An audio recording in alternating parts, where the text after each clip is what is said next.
contenido del día de hoy, lo que vamos a ver, va a ser algo muy general sobre lo que es la contaminación de suelos con la presencia de hidrocarburos, que son algunas generalidades, cuáles son las fuentes principales de contaminación, cuáles son los mecanismos de dispersión, los procesos de transporte a través de los cuales llega tanto el suelo como el acuífero, los estudios de caracterización, el contenido que llevan estos de acuerdo con la normatividad ambiental que lo establece aquí en nuestro país, el muestreo, como más debemos de entregar lo que viene siendo el plan de muestreo, tanto para suelos como acuíferos, y al final terminaremos con algunas técnicas o algunos mecanismos de remediación para poder limpiar todo lo que ha sido contaminado a través de procesos físicos, químicos y biológicos. Bueno, primero podemos empezar hablando sobre qué es la contaminación, sobre todo, o qué es la remediación de suelos contaminados. Entonces, se ha hablado en un principio que lo que es la remediación lo habíamos tomado del anglicismo, que en realidad nosotros sería como una depuración, una limpieza del suelo.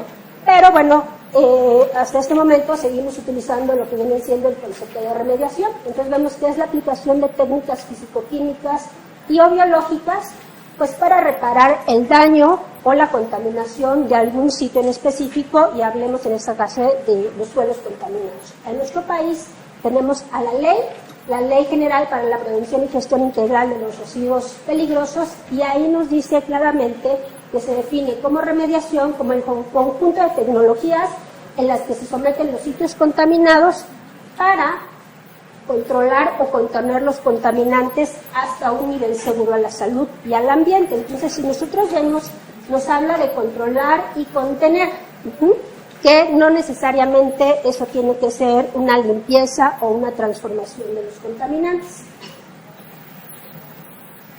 También tenemos otra de las definiciones que maneja la Agencia de Protección Ambiental de los Estados Unidos, que la conocemos como la EPA, y ella nos dice que la remediación pues implica cualquier operación unitaria. Aquí sí ya vemos, nos habla ya de procesos. Si hablamos de operaciones unitarias, ya es un proceso que puede ser físico, químico o biológico, para entonces poder alterar la composición de una sustancia peligrosa. Cuando hablamos de la alteración, ya puede ser una transformación, una contención o una eliminación del mismo, a través de acciones químicas, físicas o biológicas, de manera que se reduzca la toxicidad, movilidad o volumen del suelo o el material contaminado. Entonces, si vemos esta definición es como mucho más clara, más completa, porque ya habla de lo que viene siendo todo el proceso de remediación. ¿Qué tenemos en México? Bueno, vemos que actualmente existe una gran cantidad de sitios contaminados con diferentes tipos de compuestos. Cuando hablamos de esto, bueno, vemos que estos contaminantes, pues generalmente están ahí presentes, pues debido sobre todo a la actividad de transporte de los hidrocarburos, porque bueno, somos un país petrolero en el cual tenemos las actividades tanto de extracción como de refinación y de transporte del mismo hidrocarburo o combustible ya refinado. Tenemos también mucha actividad minera, actividad ferroviaria, hay sobre todo disposición clandestina de estos residuos, pero lo que más nos pega o el problema más grande que se tiene, o vamos a ver que los residuos o el suelo está contaminado, es básicamente por los derrames provocados a lo que nosotros le podríamos conocer como la ordeña de ductos. Si ustedes ven o escuchan, hay muchas noticias o noticieros que cada día dicen que determinaron o encontraron una toma clandestina, algo que hace que, bueno, esto se esté provocando. Recordemos que tenemos alrededor de 1.200 kilómetros de ductos en nuestro país, que en cierto momento sería como imposible poder estar vigilando esos 1.200 kilómetros de ductos. Por lo tanto, existe un potencial muy alto en esta parte de la ordeña de ductos, en donde tenemos los contaminantes o los derrames, sobre todo en la parte del suelo. También vamos a ver, hemos visto que se define un lugar contaminado o un sitio contaminado, pues básicamente va a representar un riesgo a la salud humana, un riesgo a los organismos vivos y también pues puede bajar lo que viene siendo el costo de los bienes o algunas propiedades. Siempre ponemos como primer elemento, o lo más importante, es la salud humana. Después vienen los organismos vivos y finalmente tenemos a la parte de los bienes. Si nosotros verificamos la ley, actualmente ya existe el punto en la transferencia de un bien cuando está contaminado o no. Recordemos que si se hace una compraventa de un predio, el cual se encuentra contaminado, pero el comprador no sabe que está contaminado y al final, si va a hacer allá, no sé, una construcción, lo que vaya a hacer, y empieza una cimentación, y empiezan a determinar la presencia de estos contaminantes, el comprador o quien es el dueño ahora va a ser el responsable de esa remediación, o sea, de ese problema que tienen allá. Y será el responsable de caracterizar, de remediar y dejar el sitio como estaba, aunque en la compraventa no se haya determinado que existía ese problema. O sea, el que se lo vendió obviamente actuó de mala fe, pero ahora el problema es del dueño. Por eso en muchos compraventas que están actualmente, los grandes inversionistas, que son sitios que están contaminados o son sitios importantes, pues se solicita que dentro de esa compraventa exista un estudio de caracterización para que me digan si ese sitio tiene algo o no tiene nada. Así, si yo sé que está contaminado y así decido comprarlo, bueno, ya sé que al final lo voy a tener que remediar, ¿no? Pero ya estoy avisado de que en ese sitio había una contaminación, algo que la ley lo establece y lo marca así. Después les voy a pasar brevemente los nombres de los artículos que pueden encontrar tanto en la ley como en el reglamento para que ustedes verifiquen, y si están interesados en alguno de esos artículos puedan leerlos con detenimiento y puedan entender esa parte, sobre todo en lo que viene siendo en la compra o el aprovechamiento de bienes y propiedades, que es lo que tiene que ver con el factor económico, ¿no? También vemos que, ¿por qué necesitamos eliminar esos contaminantes? Bueno, pues principalmente habíamos hablado que es por la salud humana, para devolverle la vocación o el uso del suelo, sobre todo a la parte de suelos agrícolas, que son los que principalmente se dañan, porque recordemos que los ductos pues están distribuidos en toda nuestra república. Los ductos tienen lo que se llama derecho de vía, que estamos hablando que tienen alrededor de 20 metros de un lado al otro, por donde pasa el ducto, donde ese derecho de vía, el dueño sigue siendo Pemex, pero pasando esos 20 metros, pues el predio es de legislatarios, o de donde esté, de quien sea ese dueño, ¿no? Entonces ahí casi siempre hemos visto que lo que se afectan son suelos agrícolas, porque todos los ductos, bueno, aquí en la ciudad también tenemos, pero es más difícil que en zonas habitadas se cometan zonas clandestinas, entonces se cometen o existen en donde pues no hay vigilancia, ¿no? Tienen siempre suelos agrícolas. Y bueno, lo que habíamos visto anteriormente, pues para integrar la economía de los predios antes inútiles porque se encontraban contaminados. Aquí tenemos un ejemplo, bueno, apenas en el 2012 tenemos el ejemplo de la refinería de Escaposalco, ¿no? Que era una refinería, un predio, el cual se encontraba pues prácticamente abandonado, y actualmente tenemos lo que es el Parque Bicentenario. Entonces, para poder tener y darle a esos sitios inútiles pues algo, un valor económico o reintegrarlos a la parte de la sociedad, ¿no? Y para eliminar los vapores presentes en el suelo contaminado.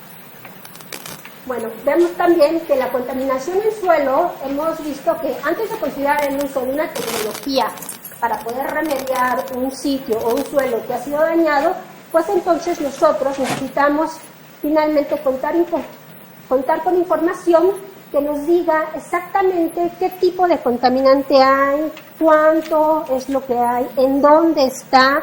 Entonces, para eso necesitamos realizar un estudio de caracterización para poder saber en dónde y qué es lo que necesitamos hacer.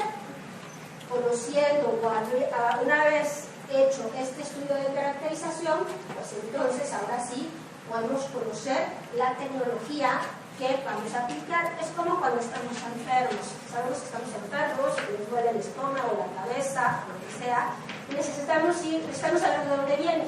Y para eso vamos a los laboratorios. y nos hacen pruebas de sangre, una química sanguínea o lo que nos tengan que hacer para poder determinar qué es lo que tenemos.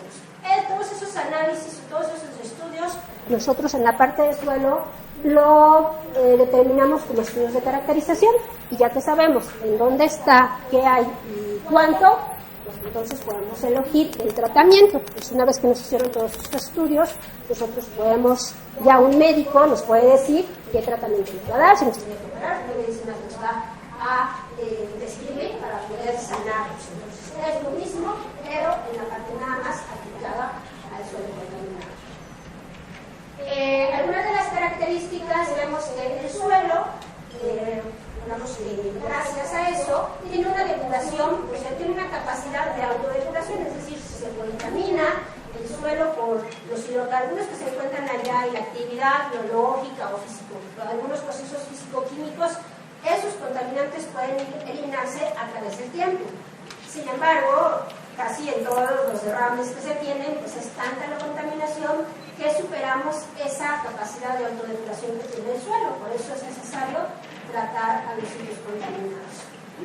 También vemos que se puede degradar al acumularse en sustancias de altos niveles, el suelo se puede degradar, y finalmente vemos que las sustancias de esos niveles se pueden volver tóxicas para los organismos del suelo. Entonces, serían las características principales de la contaminación del suelo. Vemos que en los estudios de contaminación vamos a ver que no basta con decir cuáles son, no basta con determinar la presencia del contaminante, sino que necesitamos determinar o establecer cuáles serían los niveles máximos de limpieza. Ahora, más adelante, un poquito conforme vaya avanzando la conferencia, vamos a referirnos a las normas.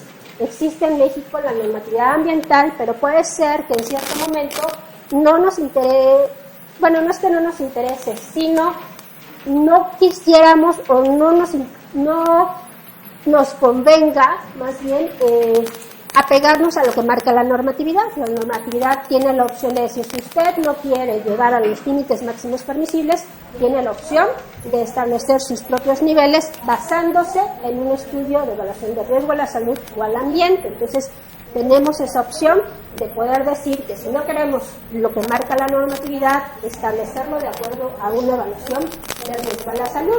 Entonces, por eso necesitamos conocer los límites admisibles, analizar los posibles factores que pudieron influir en la respuesta del suelo junto con los agentes contaminantes, qué tan vulnerable puede ser ese suelo, el poder de amortiguación, este vendría siendo como la capacidad de autodepuración, la movilidad y la biodisponibilidad. Esto es muy importante, la biodisponibilidad. Sin embargo, en nuestra normatividad todavía no vemos ese concepto de biodisponible. Nada más aquí en la norma hacia donde abarca es si los límites que estamos considerando están marcados, los podemos establecer, pero en cuanto a biodisponibilidad, qué tan factible es que pueda ser absorbido, qué tan factible es que el contacto dérmico nos haga algún riesgo, nos provoque algún riesgo, o por inhalación o por ingestión. Todavía nos falta evaluar esta parte de biodisponibilidad. Pero bueno, es muy bueno conocer qué tan biodisponible es un contaminante. ¿Y por qué la conferencia está enfocada más a hidrocarburos? Bueno, habíamos visto que como somos un país petrolero, pues tenemos mucha, ahora sí que materia de dónde encontrar en esta parte. De acuerdo con lo que reportan las autoridades, en cuanto a los productos de petróleo que más se derraman, que más podemos encontrar en el subsuelo, tenemos al petróleo crudo, seguido de la gasolina, el diésel y finalmente el combustible. Recuerden que nuestros ductos casi todos son poliductos. Cuando hablamos de poliductos es que pues pueden servir para enviar diferentes tipos de combustibles. Se envía crudo, se puede enviar gasolina, se puede enviar diésel, inclusive algunos se pueden enviar el gas natural, y dependiendo de la demanda o hacia dónde vaya, qué refinería o a qué terminal de almacenamiento, es lo que se envía. Entonces, en ocasiones, quienes hacen estas ordeñas o tomas clandestinas, pues a veces la información no llega como ellos quisieran, y resulta que el contaminante, ellos quisieran a lo mejor obtener los dos principales combustibles, ¿no? Que es gasolina y diésel. Sin embargo, en ocasiones, a veces, lo que está conduciendo el ducto, pues es crudo, que es en la mayoría de las ocasiones, y es el derrame que se tiene, o en ocasiones no les interesa, se dan cuenta que es crudo y abandonan la toma, ¿no? Entonces, ahí es donde tenemos los problemas principales. De acuerdo con la normatividad y hablando quién nos regula y quién nos legisla en México cuando pasa esto, antes, en el año pasado, teníamos a la Semarnat, bueno, de hecho todavía existe la Semarnat, ¿no? Teníamos a la Secretaría del Medio Ambiente, que es la que regulaba toda esta parte. Pero a partir del 8 de abril del año pasado, entró en vigor lo que viene siendo la Agencia Nacional de Seguridad Industrial y de Protección al Medio Ambiente, que normalmente o actualmente la conocemos como la Agencia de Seguridad, Energía y Medio Ambiente, conocida como ASEA. Cuando entra en vigor esta agencia es porque pues viene con todo lo que se está cambiando en la parte de energía, y por eso se separa a todo lo que viene siendo hidrocarburos y energía. Van a tener ahora su propia agencia que los regule. Entonces vemos que es un órgano administrativo desconcentrado de la Secretaría del Medio Ambiente con autonomía técnica y de gestión. Esto significa que quien nos va a evaluar, quien va a decir, quien va a regular y quien va a verificar que los procesos se estén haciendo actualmente, pues ya no va a ser Semarnat, sino será la agencia. Pues aquí nos dice que se va a encargar de regular, supervisar y ver todo lo que tenga que ver con actividades del sector hidrocarburo y de energía, hablando básicamente de actividades de desmantelamiento, abandono de instalaciones, así como el control de los residuos y las emisiones de los contaminantes que se estén liberando. A pesar de que esto ocurrió desde el año pasado, ya cumplió el año, todavía en este momento lo que es Semarnat sigue recibiendo todo lo que tiene que ver con la parte de la gestión y la parte de evaluaciones técnicas de propuestas de remediación. Esto será hasta nuevo aviso. La transición todavía se está llevando a cabo. Entonces, si ustedes están en este tema y han estado metiendo propuestas de remediación o lo que vienen siendo liberaciones de este tipo, pues tenemos que estar muy pendientes hasta cuándo va a haber un nuevo aviso de que ya Semarnat no va a recibir nada y quien lo va a hacer ahora es la agencia, que entre otras cosas para eso fue creado, pero hasta el día de ayer sigue siendo Semarnat, ¿no? Pero debemos de estar muy pendientes. En todo momento la agencia es quien va a decidir, que ya va a meter y los lineamientos que va a establecer, porque seguimos hasta este momento manejándonos y conduciéndonos con los lineamientos y los formatos inclusive que establece Semarnat. O sea, aquí tenemos que estar muy pendientes. Pero que una vez que está contaminado el suelo, aquí en México, ¿qué es lo que tenemos que hacer o cómo lo debemos de hacer? Pues yo aquí les puse un diagrama muy sencillo, que en realidad esto se ve muy sencillo, pero quienes ya han tenido la parte de la experiencia en esto se darán cuenta que todo lo que viene siendo la gestión es bastante complicada. La agencia o la Semarnat son de las ventanillas, bueno, sobre todo hablando de la parte de hidrocarburos y de tratamiento y de propuestas de caracterización y remediación, son de las ventanillas más cuadradas que existen en el sector gobierno. Si nosotros no lo ponemos, no colocamos la información que nos dicen, como ellos la solicitan, nos devuelven toda la información, nos devuelven todas las carpetas y todo lo que metimos. Entonces, a lo mejor dicen, bueno, no importa que me la devuelva una o dos veces, pero si tenemos el tiempo, si tenemos un proyecto en el cual hemos establecido tiempos de entrega, y si nos devuelven, tenemos que alargar esos tiempos. Y son tiempos que maneja de 15 días hábiles. Entonces, 15 días hábiles, estamos hablando de 3 semanas. Y nos respondan a lo mejor en el día 15 día hábil, porque no nos van a responder en el 10º o en el 8º. Y nos responderán hasta el 15 y nuestro proceso se va alargando. Y si nos tocan vacaciones de Semana Santa, vacaciones de diciembre y vacaciones, o sea, todo nuestro proyecto ya se empezó a alargar. Entonces yo siempre les comento que en la parte de la gestión y la metodología lo tengan muy en cuenta y así, si se los piden en color rojo meten el documento, porque si no se los van a regresar. Quien ha tenido esta experiencia sabrá que es de las ventanillas más exigentes que existen. Entonces, ¿qué es lo que pasa? Tenemos un evento o un incidente. ¿Qué significa eso, evento o un accidente? Hubo un derrame, una toma clandestina, se nos cayó algo. El caso es que hay un contaminante en el suelo. ¿Qué es lo que tenemos que hacer? Bueno, tenemos que hacer lo que le llamamos nosotros actividades de emergencia, que son contención, recuperación y limpieza. Vamos a ver en este momento a qué nos referimos con un evento o un incidente. Un evento o un incidente es que se derramó algo. ¿Qué es lo que tenemos que hacer cuando algo se cae? Cuando algo se derrama, pues lo que se llama de manera accidental, porque nadie quiere provocar un daño, que lo haga de manera deliberada. Entonces tenemos que avisar, dar un aviso a lo que viene siendo la Profepa de qué es lo que ocurrió. Este aviso puede ser de manera telefónica, fax, ya nadie lo usa, o por correo electrónico. Tenemos que avisar cuándo, cómo y dónde tenemos que avisar. Tenemos 3 días hábiles a partir de que ocurrió el derrame para dar un aviso a la autoridad de que algo pasó. Después tenemos que esperar la confirmación, ya sea si fue en suelo o con agua, mediante un oficio, de que ya recibieron esa notificación de que algo ocurrió. Tenemos que esperar la visita de los inspectores de Profepa para que vayan a verificar y ahora sí que den fe de la legalidad de lo que nosotros estamos diciendo que ocurrió. Entonces ellos van y hacen el levantamiento y la toma de lo que viene siendo la inspección. Y después la Profepa y la Conagua nos establecen las medidas de urgente aplicación. Pues esto se tiene que dar en los primeros 3 días hábiles de que ocurre el derrame. Después vienen las actividades de contención y recuperación y limpieza.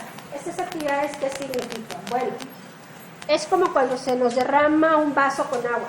¿Qué hacemos? Inmediatamente levantamos el vaso y trae servilletas, limpia, hay algo para hacer. Eso es lo mismo que hacemos, pero pues bueno, de una manera más técnica, ¿no? Preparación, primero que nada lo que dicen es cerrar la fuente, cerrar la llave. Cuando se nos cae un vaso, lo primero que hacemos es levantar el vaso. Cuando aquí hay un derrame, lo primero, si es una toma clandestina, lo primero que tenemos que hacer es reparar esa toma, reparar el ducto antes de que siga deliberándose más. Entonces, eso es lo primero que hacemos. Después viene la contención y el confinamiento del producto. Para la contención y confinamiento sería la recuperación, sería no dejar que se vaya más allá de lo que ya se manchó. Entonces, no sé si hacer tal vez una zanja o poner toda la tecnología que actualmente existe para poder contener esa parte y que no se siga expandiendo. Una vez que logramos esto, pues viene la recuperación del producto libre, todo lo que se derramó, tratar de recuperar, porque bueno, es un producto que tiene un valor económico, por lo tanto no podemos dejar que esté por allá o que venga alguien y se lo vaya a llevar.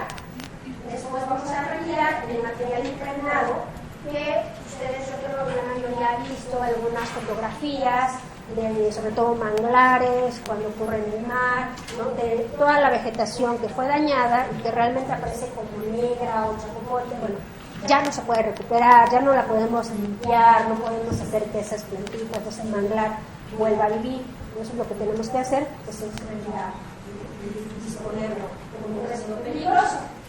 Y después llegar a la limpieza del sitio. Y esa limpieza del sitio es quitar todo lo que digamos que está superficial, lo que está por encima, que también tiene una contaminación muy alta, y disponerlo como un residuo peligroso. Y hasta ahí terminamos para empezar un análisis semi-cuantitativo de lo que pasó, porque seguramente el suelo es como una esponja, el suelo seguramente absorbió, se infiltró algo del suelo, y nosotros lo único que vamos a hacer es quitar lo que se ve, ¿sí? La parte superficial, pero se nos va a quedar algo ahí. Y para eso Lo que vamos a hacer, pero bueno, estos son algunos ejemplos de lo que hablamos de contención, algunas actividades de contención, sobre todo estas se usan en agua para contener. Una de las ventajas que tenemos con hidrocarburos, pues es que su densidad es más ligera que el agua, por lo tanto va a flotar, y si va a flotar, podemos irlo conteniendo, irlo juntando hacia una orilla, pues para poder recuperar esa parte. Entonces, esas son algunas de las actividades de contención.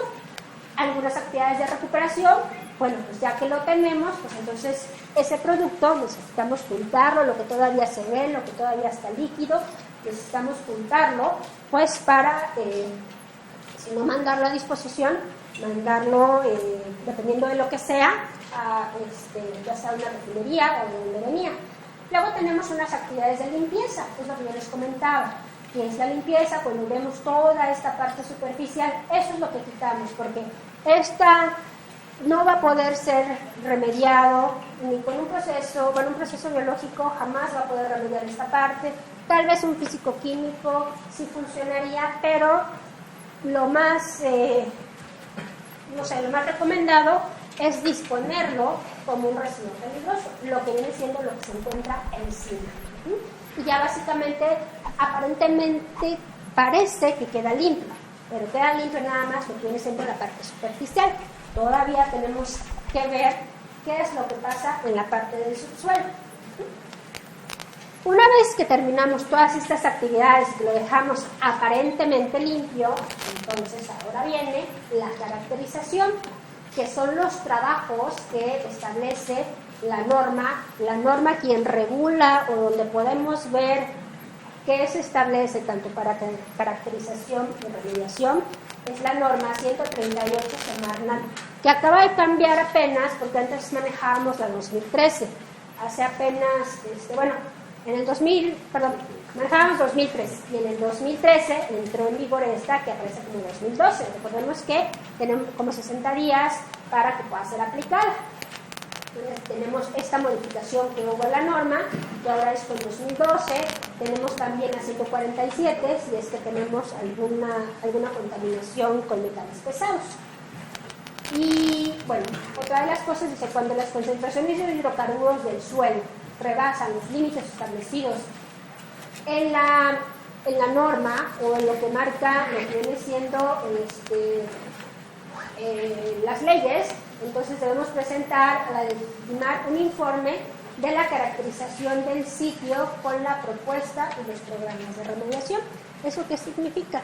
Es una vez que nosotros hicimos diferentes procesos, diferentes técnicas de muestreo, análisis, que se llevaron las muestras a un laboratorio acreditado por la EMA para que nos diga cuánto es lo que está contaminado.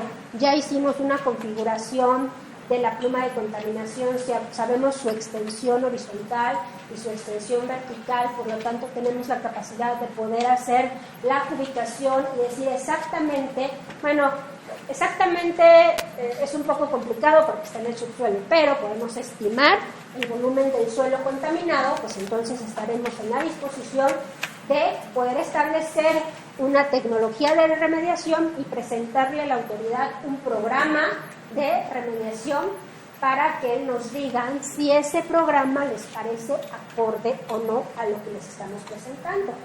La autoridad puede emitir un resolutivo en el cual nos diga que esa propuesta de remediación que estamos ahora sí proponiendo no es adecuada al tipo de contaminante, o no es adecuada al sitio donde la vamos a presentar, o no es adecuada por otras razones que ellos nos indiquen. Si así es lo que nosotros recibimos, deberemos nuevamente elaborar una segunda propuesta de remediación junto con todo el programa para volver a meterlo y que sea evaluado. Una vez que salgan los resolutivos, todo esto genera derechos. Esos derechos para nosotros son pagos. Entonces, si nuestro resolutivo aparece, nos dicen su propuesta de remediación no fue aprobada, porque nos dan todas las razones, debemos de volver a meter y debemos de volver a pagar ese derecho. Entonces, otra cosa, lo que les comento es que siempre la caracterización, el problema que tengamos, el contaminante, dependiendo a qué profundidad esté, el tipo de suelo, la región, la temperatura del ambiente y todo tendrá que ver para poder seleccionar una técnica de remediación. Si no está acorde a esto, seguramente la autoridad nos las va a regresar y tendremos que hacer nuevamente un pago. Y además esto tiene una respuesta de 15 días hábiles cuando es una compañía que se dedica a remediar, cuando la compañía tiene ya su permiso para poder remediar.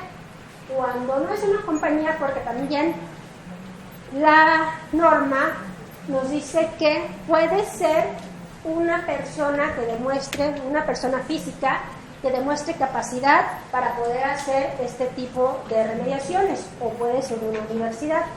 Si así es, lo que viene siendo el responsable técnico de la remediación es una persona física o una universidad, la respuesta la autoridad la da en 30 días hábiles. Es más largo. Si es una empresa que ya está acreditada para poder hacer este tipo de trabajos, entonces serán 15 días hábiles. Y para que una empresa pueda hacer, ahora sí tenga el permiso, tenga la autorización para poder hacer tratamiento de suelos contaminados, pues necesitará cumplir una serie de requisitos y la respuesta se obtiene alrededor de, me parece que son 45 días hábiles, ¿no? Para que les den la respuesta si ustedes como empresas pueden ser remediadoras o no de suelos contaminados. Y finalmente en la caracterización, bueno, entonces debemos de establecer los límites que tenemos de mencionar, que queremos llegar a los límites que se establecen en la norma 138, que se encuentran en la tabla 2 y 3, para que entonces nos puedan decir si vamos a llegar a esos niveles de contaminación. Y finalmente vienen, una vez que la caracterización terminó y pudimos determinar en dónde estaba el contaminante, pues viene la remediación. En la remediación, pues ya serían los trabajos de limpieza, los trabajos de eliminación, transformación, puede ser degradación biológica de esos contaminantes que se encontraban presentes. Y una vez que terminamos esta remediación, para que podamos terminar y decir el sitio ahora sí está limpio y libre de contaminación, pues necesitaremos hacer un muestreo final, o lo que llama la autoridad un muestreo comprobatorio. Con ese muestreo final, el muestreo comprobatorio, pues nosotros ponemos el antes y el después, ¿no? Antes de la remediación yo tenía tanto, después de la remediación tengo tanta concentración, y estos niveles ahora pasan lo que marcan los niveles que se establecen en la norma. Por lo tanto, ya terminé. Entonces, no nada más es entregar esa tablita o ese informe, sino que la autoridad maneja todo un formato en el cual nosotros tenemos que entrar y decir, ya terminé y todo esta es mi documentación para que me puedas liberar el sitio. Esa liberación del sitio, una vez que ustedes ingresan esos documentos, estamos hablando que tarda alrededor de 30 a 45 días hábiles para que les den la respuesta y les digan que efectivamente el sitio ha sido limpiado, por lo tanto se encuentra liberado y le quitamos el tachecito que tenía y queda palomeado de que ese sitio ya no está contaminado. Pero si ustedes se dan cuenta de todo este proceso, desde que ocurre un derrame hasta que obtenemos lo que viene siendo la liberación del sitio, ya con los trámites administrativos que tenemos, más los trámites, todos los procesos técnicos que debemos de haber ejecutado en todo este tiempo, si bien nos va, estamos hablando de un periodo de 6 meses, si bien nos va, o sea que todo coincida, que llegó y nuestra propuesta pasó luego, que no tuvimos ningún problema, que la evaluaron, que la determinaron, que la hicieron, y si todo estuvo bien, o sea, lo mínimo es 6 meses, pero lo normal o el promedio es que un sitio que fue contaminado y su liberación ocurre entre los 8 y 12 meses de que ocurrió el derrame. Entonces son procesos muy largos, son procesos que a veces a la autoridad, sobre todo a las empresas que tienen sus registros como industria limpia, pierden en ese momento el registro de industria limpia al tener un evento de este tipo. Y para que la puedan recuperar, pasa alrededor de 8 a 12 meses una vez que ellos demuestran que el sitio fue contaminado, limpiado, que está remediado, y entonces pueden recuperar ese sello verde que llamamos de industria limpia. Entonces son procesos demasiado largos que se ven muy cortos, pero y que si no los metemos con cuidado, pues ese tiempo puede duplicarse, ¿no? Hay sitios que ocurren, no sé, que se están liberando año y medio o 2 años después de que fueron contaminados, ¿no? Eso ocurre mucho con Pemex. Pemex, el problema que tiene, aparte de todo lo que ocurre con la autoridad, pues ellos tienen también un proceso pues, de gestión, ¿no? Donde pues primero pasa de una gerencia a otra para que pueda ser asignado un proyecto contaminado, se tiene que hacer la licitación de la caracterización. Una vez que se evaluó y lo hizo y ya tiene la caracterización y la propuesta de regulación, lo meten a la autoridad libera. Una vez que termina el dictamen, sale nuevamente la licitación para la remediación, y entonces todos esos procesos de gestión que tiene la propia estatal, pues hace que los tiempos se dupliquen, ¿no? Casi todos los procesos de remediación, todos los sitios más bien que están siendo remediados en este momento, fueron contaminados hace 2 o 3 años, porque son muy largos los procesos. Y bueno, una vez que es lo que viene en un informe de caracterización, porque el informe pues tenemos que entregarlo, yo nada más hay que expuso que se entregaba el informe, pero ¿qué es lo que entregamos? Bueno, tiene que decir el tipo de contaminante, cuáles son las características hidrológicas del sitio, para saber si lo que viene siendo el agua subterránea, los acuíferos, tienen una vulnerabilidad a ser contaminados o ser afectados. El volumen del suelo que se contaminó y que ahora vamos a remediar, las concentraciones que tenemos, que tan altas son el uso de suelo, si hay un uso de suelo agrícola, forestal, recreativo, la antigüedad del producto, hace cuánto que sucedió. Esto tiene que ver mucho, vamos a hablar un poquito más adelante, que dependiendo del tipo de combustible que haya sido derramado, pues va a ser, digamos, si lo vamos a encontrar la movilidad y si lo vamos a encontrar todavía allá. Si fue gasolina lo que se derramó, una de las características que tiene la gasolina, la que lo conocemos como fracción ligera, es muy volátil, se evapora muy rápido. Y si fue en un sitio que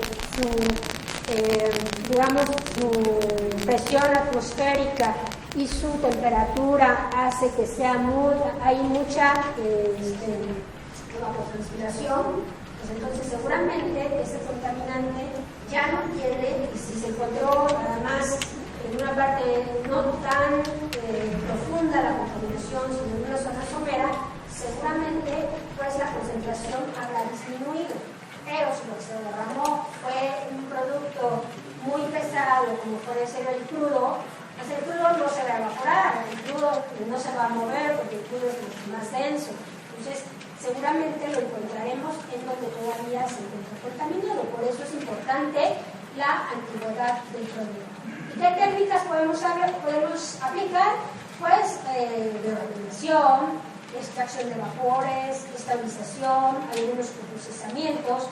Cuando hablamos de bioremediación, todo tiene que ver con los procesos biológicos. Que pueden ser, lo más utilizado son biopilas, biolabranzas, todo lo que tenemos en vida. Luego, la extracción de vapores y luego entero, pues finalmente esta técnica nada más es aplicada para la fracción ligera y las gasolinas. Alguna estabilización pudiéramos nada más hacer que nuestro contaminante, si es reactivo, lo dejemos sin reaccionar más allá, ¿no? Y algunos procesamientos cuando utilizamos sobre todo procesos químicos. Y bueno, yo les hablé un poquito de la liberación, ¿no? La liberación, qué es lo que tiene que ver, al final establecemos que ya no hay contaminación, ya no hay un riesgo a la salud del ambiente, por lo tanto, entonces va a revisar nuestra documentación y nos va a decir que efectivamente ya tenemos limpio el suelo, y entonces vamos a recibir un resolutivo donde nos estén confirmando que nuestro sitio ha sido saneado. Con esto, pues básicamente, pues termina lo que viene siendo el proceso de gestión. Pero bueno, yo les he comentado que hemos hablado de que tenemos un marco jurídico. Y un marco jurídico pues viene desde lo que viene en la Constitución política, o sea, toda la parte de contaminación de suelos no nada más lo maneja lo que viene siendo las leyes ambientales, ¿no? Sino lo maneja desde la Constitución política, y aquí se genera la Ley General del Equilibrio Ecológico y Protección del Ambiente, y de esta tenemos la ley.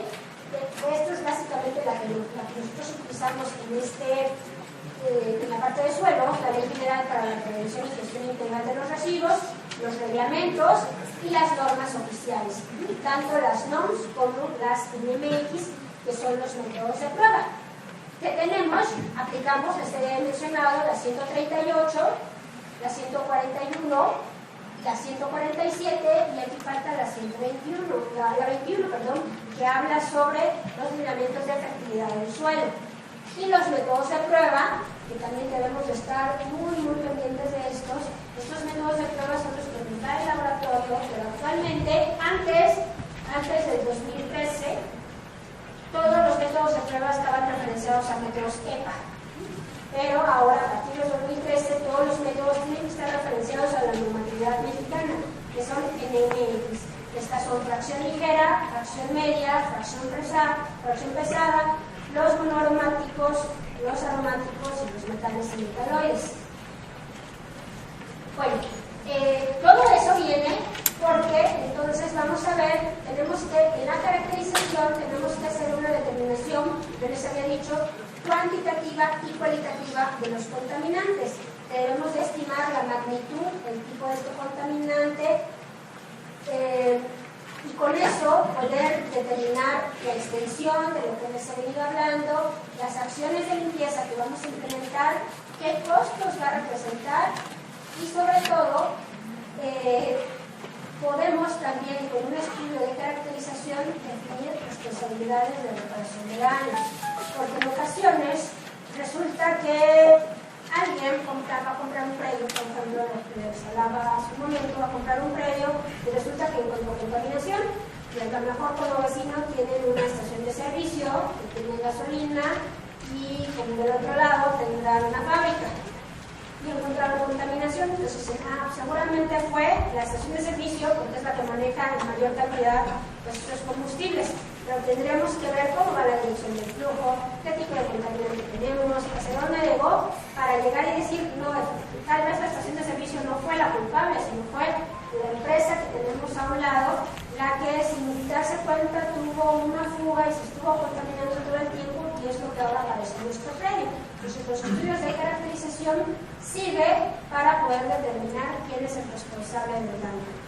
Por eso les comentaba que cuando se hacen compraventas de terrenos, sobre todo, o pueden ser ya de instalaciones, hay muchas fábricas, sobre todo aquí en la ciudad, que pues están saliendo, y esas fábricas se convierten en centros comerciales, se pueden convertir en zonas habitacionales. Entonces ahí, antes de comprar ese predio, la inversión que se va a dar, es necesario hacer un estudio de caracterización para poder primero determinar si hay presencia o no de contaminante, y en caso de que exista, quién es el responsable antes de que se realice esa compraventa.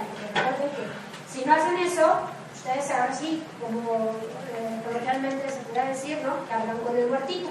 Ustedes tendrán que enterrarlo, ver y todo lo que tenga que ver con ese sitio contaminado. Por lo tanto, les he mencionado que la caracterización nos contesta preguntas básicas como ¿qué está contaminado? O sea, ¿qué contaminante hay? ¿Cuánto contaminante hay? ¿Y en dónde está? Entonces, ¿qué se derramó? ¿Dónde está? Y cuánto es lo que tenemos ahí. ¿Cuánto? Hablando tanto de concentraciones como de volumen. La autoridad, otra de las cosas muy importantes que quiero mencionarles es que la autoridad establece, digamos, dos categorías para nuestra contaminación. Nos dice que puede ser un pasivo ambiental o una emergencia ambiental. Para que a nosotros, o sea, lo que nosotros quisiéramos es que si si se nos contaminó algo, nuestro evento sea catalogado como una emergencia ambiental y como no un pasivo ambiental, porque como emergencia la autoridad nos va a pedir mucho menos requisitos, menos estudios, para ser más barato y más rápido. Como pasivo ambiental, pues como dice, como tú lo dejaste, tiene 5 años y está contaminado, pues tampoco te urge, ¿no? A lo mejor no lo queremos vender.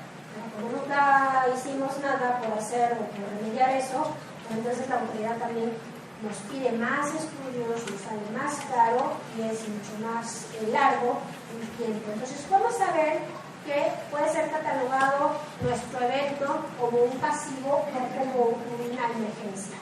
Entonces, una emergencia, dice, bueno, es cuando ocurre de manera fortuita, por circunstancias que no queríamos hacerlo, ¿verdad? Fue de manera accidental, pero la diferencia es que actuamos de manera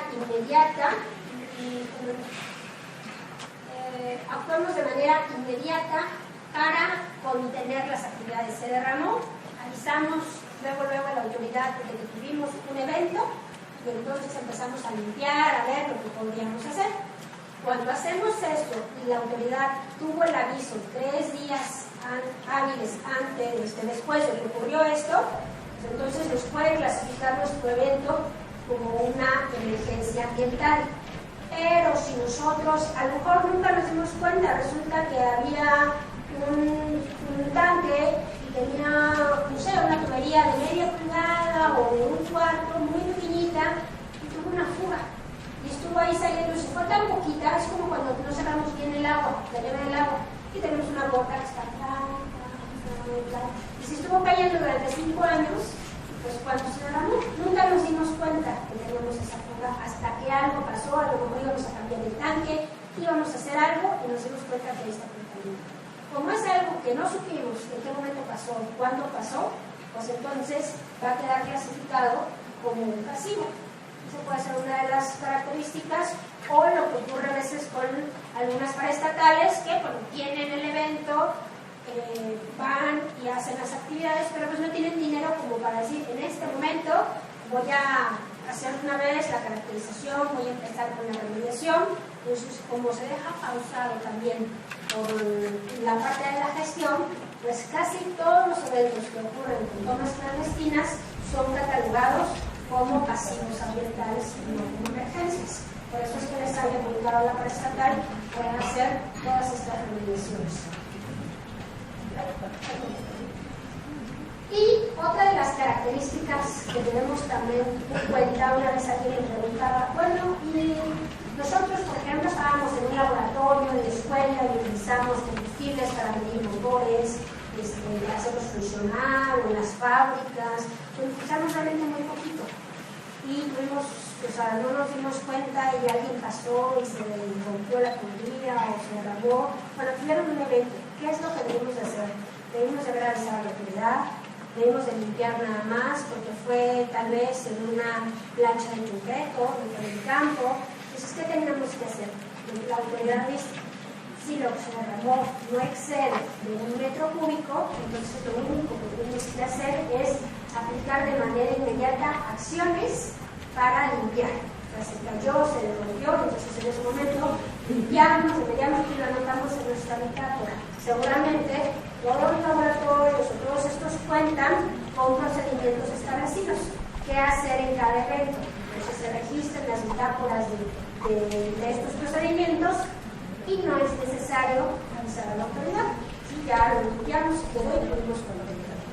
Pero en caso, esto no aplica nada más, o quien queda exento de esta parte es en el transporte. Hemos visto también que se voltean las pipas, que transportan, aunque haya sido, a lo mejor no se alcanzó a voltear la pipa o se volteó, pero el tanque era demasiado hermético y no hubo necesidad, más que se derramaron tal vez 1 litro, 2 litros, o sea, con que se haya derramado algo, ya no aplica en esta parte.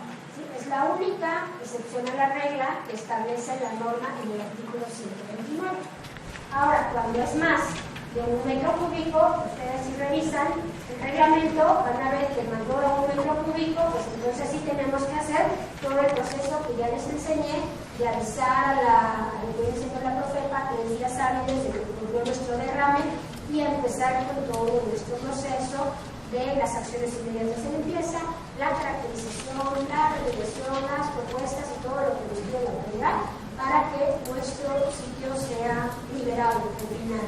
Entonces, ahí es donde ustedes tienen que saber qué hacer en caso de que ocurra y si fue menos de 1 metro cúbico y sobre todo si ocurre algo, avisar de inmediato porque seguramente los van a clasificar como emergencias y es mucho más barato que se los clasifiquen como emergencia a que pase a ser como un pasivo ambiental. ¿Y por qué hablamos mucho de las paraestatales? Bueno, primero pues porque tenemos una gran cantidad de ductos, ¿no? Entonces vemos que de todos los problemas que tenemos con pasivos ambientales, el 67% tiene que ver pues con todas las actividades petroleras. A pesar de que ya desapareció y desde hace más de 10 años creo está en liquidación, pues todavía tiene un porcentaje importante porque muchas de las estaciones, pues en este momento, pues ustedes saben, pero están en arrendamiento, y ustedes ven que el tren sigue funcionando y funciona nada más para carga. Pero son empresas que son las que nos arrendan el uso de las vías, bueno, le arrendan a lo que todavía está como ferrocarriles. También tenemos a CFE que contribuye un 2% y a los que muy pocos toman en cuenta son a las industrias, a toda la parte industrial que tenemos que contribuye con un 22%. Casi todas las empresas que se dedican a la parte de remediación se van con las paraestatales porque representan un porcentaje más alto, pero descuidan a toda la parte del sector industrial, ¿no? El sector industrial también tiene muchos problemas y además ellos se manejan muy diferente, ¿no? No cortan, bueno, sí tienen que cortar al final, terminar la parte presupuestal, ¿no? Pero pueden salir contratos multianuales, no tienen que ver con tanta gestión como lo hacen todas las paraestatales. Y de lo que más se derrama, pues bueno, ya les había comentado que el derrame es por tanques, por fugas, pero lo que más contribuye, y les había comentado, pues es lo que viene siendo por tomas clandestinas desde que se entra en el suelo. Todo esto es una parte, digamos, pequeña de lo que viene siendo nuestros ductos, ¿no? Les había comentado que tenemos 1.200 kilómetros de ductos, que ustedes saben, hay alrededor, o sea, siempre están vigilados, se conoce como la policía azul o los azules, los que cuidan toda esta zona. Pero bueno, necesitaríamos tener pues una gran cantidad de policías que estén vigilando, o de esta vigilancia, que estén vigilando toda la ductería. O sea, no es posible, o sea, ellos hacen sus rondines, pasan, pero pasan tal vez un día sí, 5 no, y luego vuelven a pasar, porque en lo que recorren todo, no es posible que ellos estén todo el día pues, viendo los ductos, por eso es que tenemos, ¿no? Y bueno, todas estas son las instalaciones que tenemos actualmente en México, ¿no? Pero lo que más ocurre es en esta parte, ¿no? Y también en algunos campos de producción, que es donde básicamente tenemos el problema ya en las plantas petroquímicas. Como sí ocurren derrames, pero quedan siempre casi clasificados como menos de 1 metro cúbico. Es muy fácil darse cuenta dentro de la petroquímica si hay una fuga, ¿no? O sea, todo está ya monitoreado, está verificando. Entonces, en las petroquímicas, en las refinerías, no tenemos tanto problema, lo tenemos aquí, ¿no? En las terminales, a veces en algunas, en las terminales de almacenamiento y distribución, también hay una zona importante para atender, sobre todo en la parte de derrames. ¿Y qué es lo que nos reporta? Esta información es hasta el 2014. De acuerdo por estado, nos dice que es cuántas, digamos, denuncias o Profepa ha ido a verificar. Tenemos un total de 8.947. Y si ustedes se dan cuenta de los estados que más problemas tienen en este sentido, pues es Veracruz, es de los estados, porque también es un estado donde están, pues hay importante actividad petrolera. Entonces, este es de los que más tenemos. Hay estados que, bueno, ni siquiera las Baja Californias, ¿no? Ellos mejor se dedican al turismo. Pero nosotros aquí, ¿cuántos tenemos? O sea, porque es muy poco lo que hay, está todo conurbado, está todo, es muy fácil darse cuenta. Pero esto nada más es de tomas clandestinas, son los reportes de tomas clandestinas. Entonces, son por estados, digamos que es todo el potencial que se tiene, pues para poder ser aplicado este tipo de procesos, tanto de caracterizaciones como de regulaciones.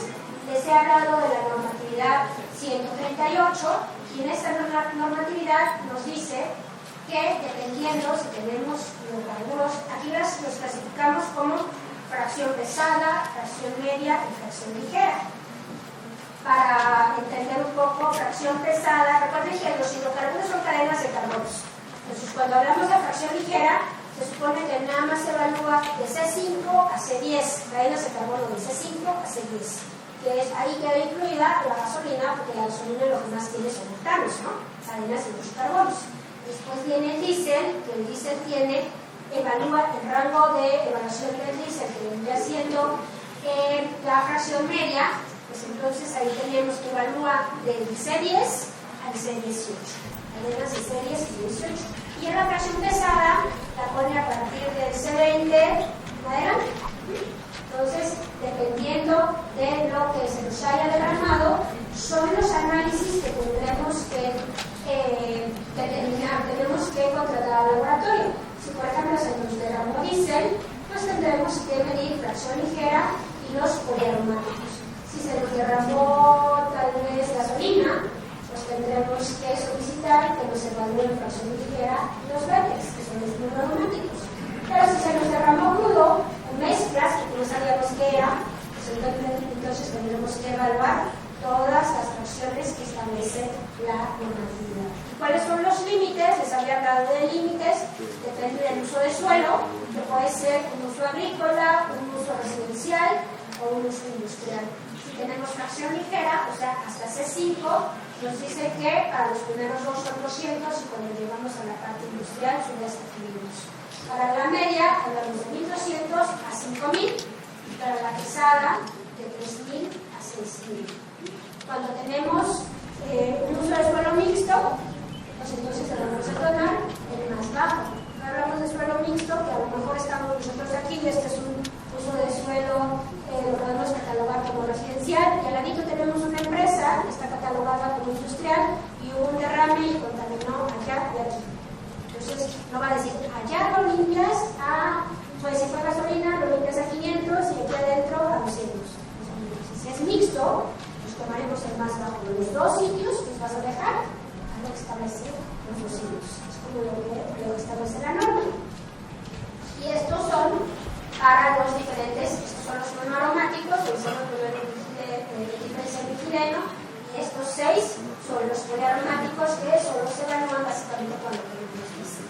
Y estos cuando tenemos gasolina, y estos son los límites que establece dependiendo del uso de suelo, si es agrícola, residencial recreativo, industrial o comercial. Si ustedes quieren verificar más qué requisitos necesito para poder meter una propuesta de caracterización, para poder liberar el sitio, ustedes pueden bajar los formatos. En esta página les va a aparecer aproximadamente, digamos, una pantalla de esta manera, y le darán, o quitarán aquí, son los contaminados. Entonces aquí ya les va a decir cuáles son todos los trámites, la guía de trámites, los formatos, todo lo que ustedes tienen que seguir para poder meter sus carpetas y meter toda la información a la norma. Entonces son trámites dependiendo, también lo pueden buscar como el 07-035A cuando se refiere a una emergencia ambiental, o la nomenclatura B cuando hablamos de un pasivo ambiental. Son los requisitos, y ahí ustedes verán la cantidad de trámites que se necesitan para poder caracterizar, reenviar y liberar un sitio conjunto. Bueno, esto ya les había comentado que de acuerdo a la ley, pues cuáles son los datos que tenemos que meter.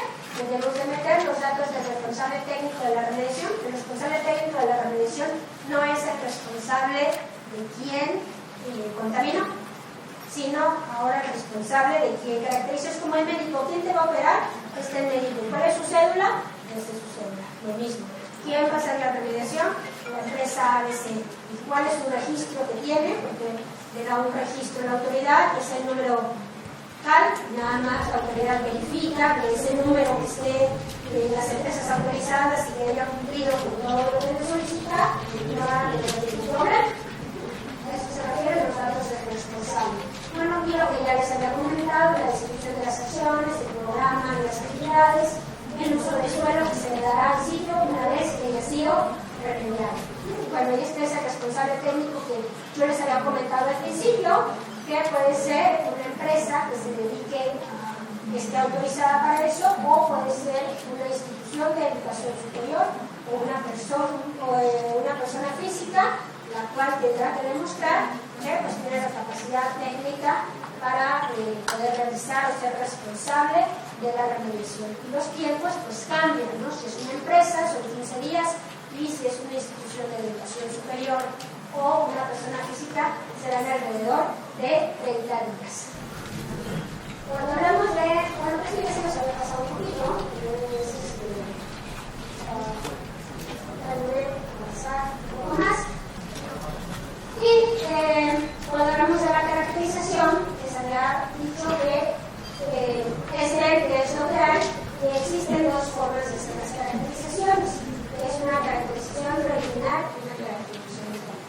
Lo que debemos de meter al final de nuestra autoridad será una caracterización detallada del sitio que contaminamos. Y cuando tomamos muestra, pues lo debemos de hacer en la norma 138, si ustedes las ven, ahí vienen los lineamientos de los que debemos de seguir para la toma de muestra. La toma de muestra y el análisis de las mismas la deberá de hacer un laboratorio que se encuentra acreditado por la EMA.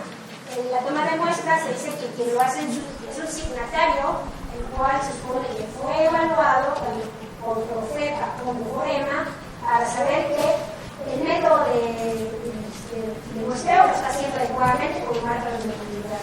¿Sí? Y el análisis va a manejar la muestra con cadenas de custodia para que no sean alteradas o se vaya a llevar esa muestra a otro lado, porque al final nos va a decir si está contaminado o no. Entonces tiene que ser una muestra custodiada de que exactamente la muestra que se tomó en este sitio sea la que llegue al laboratorio y el laboratorio analice esa muestra y diga que efectivamente se tiene o no tiene presencia o ausencia de contaminante. Entonces, esa es una de las actividades que se realizan durante el muestreo, la toma de muestras del suelo, y lo que nos había dicho se lleva a un laboratorio que esté acreditado ante la EMA. Debemos de verificar cuando contratemos a los laboratorios que específicamente digan los métodos de prueba que están acreditados a los métodos de prueba que nos van a analizar. Si no están acreditados y por eso devuelven muchos trabajos, la autoridad se los devuelve porque resulta que estaban acreditados para 2 o 3 parámetros que queremos, pero no para todos. Entonces cuando la autoridad lo verifica, dice, ¿saben qué? Pues está bien, como no sabías que hacer ramo, tuviste que analizar todas las fracciones. Y el laboratorio que contrataste estaba autorizado para 3, pero te faltaban 2. Por lo tanto, te hago válidas 3. Y esas 2 que no estaba autorizado, pues no te las hago válida. Y tienes 2 opciones, bueno, una. Vas a tener que volver a hacer el muestreo y analizar esas 2 que te hicieron falta o volverlo a hacer todo. Pero todos esos gastos, y realmente quien está involucrado en esto sabe que la parte fuerte y la parte que representa un costo importante es el análisis y la toma de muestras. Eso es bastante caro y si no nos regresan y tenemos que repetirlo, pues entonces tal vez nuestras utilidades empiezan a mermar, ¿no? ¿Quién va a pagar? El cliente va a decir, pues para eso te contraté, ¿no? Porque se supone que es un experto. Entonces, no voy a volver a pagar algo que no era lo tuyo. Entonces ahí debemos de tener muy en cuenta esos detalles, no nada más ver el sello, sino ver específicamente o inclusive como los médicos, ¿no? Ustedes pueden checar en la página de la EMA si efectivamente el laboratorio está acreditado y está acreditado con los métodos que queremos. Entonces pueden hacer eso, ¿no? Ese ejercicio también no nada más lo que les entregue el laboratorio, sino verifiquen, ya todo es vía internet, ¿no? Es muy rápido. Y esto es lo que entregamos al final, una distribución de la contaminación, cómo estaba la contaminación, que puede ser de esta manera, puede ser de esta manera, una configuración de la forma de contaminación, dependiendo de las diferentes concentraciones que encontramos. Y ya casi para concluir en esta parte, les puedo comentar que bueno, México, tanto como en América, en Estados Unidos, pues el 88%, casi el 90% de las tecnologías que se aplican para la remediación de suelos son biológicas. Casi todas las compañías que están autorizadas para el tratamiento, todas tienen los procesos biológicos. Algunas tienen uno o dos procesos físico-químicos. Técnicos, creo que solo hay alrededor de 2 empresas que tienen autorizados procesos térmicos, pero casi todo es biológico. Todo. ¿Y por qué biológico? Porque es más largo. Siempre un proceso biológico, pues dependemos de terceros. ¿Quiénes son nuestros terceros? Los microorganismos, ¿no? Dependemos de que quieran trabajar, de que no se nos vayan a ir a huelga, de que no se vayan a morir, de que estén allá. Dependemos de eso y además es más económico, pero es más largo. Pero acá en México, pues como tenemos que optimizar, pues a veces no nos importa tardarnos. Si ya la autoridad de por sí nos hizo perder 3 meses, pues ¿qué más son 3 meses más, no? Entonces, por eso es que decidimos aplicar, pues, tecnologías que son mucho más económicas. Y bueno, pues, de esos procesos biológicos, los más utilizados, ustedes verifican la página semanal y dicen, dame la lista de todas las empresas que están autorizadas para remediar. Ustedes piden la lista, aparece la lista y ahí dice en qué métodos están las empresas autorizadas. Y si hacen nada más una estadística, se van a dar cuenta que más de la mitad tienen estos procesos autorizados para remediar. Y ya muy poquitas, pues, lo que vienen siendo algunos procesos físico-químicos. Y bueno, la tecnología, al final, pues va a depender de muchas cosas.